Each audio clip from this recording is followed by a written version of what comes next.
Jatend migao mar aluora kod chal mar kor lwasi Soipan Tuya oyango aput mabiro tayo chenro mag romo mar chal mar kor lwasi motisni Africa Climate Summit dwe mar Ochiko higani.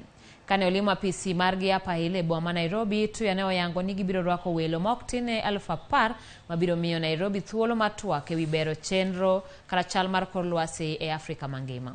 Romoni ma ibago e tielo mokwongo ibiro chwe kom kod jatend Piny Kenya William Ruto kaachiel kod jatend Piny Comoros kod jakom riwruok mar pinje Afrika Musa Faki.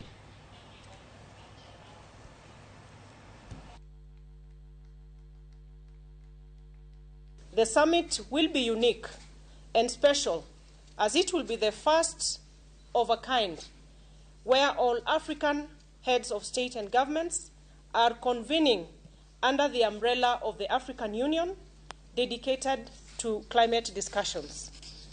His Excellency President Ruto is clear that the summit will chart a green growth pathway for the African continent, setting the stage for Africa to lead the globe towards a more ecologically responsible global industrialization catalyzed by financing that is accessible, adequate, and affordable.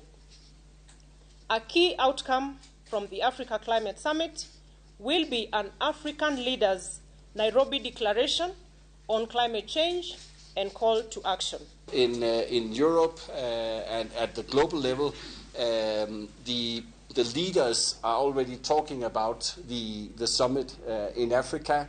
You know how it works diplomatically. Then in all the meetings, it comes up as an issue. Oh, what about this? And who will go? And etc. So the bus is already out there, and it needs to be because again, 4 months is a very short time to pull it off.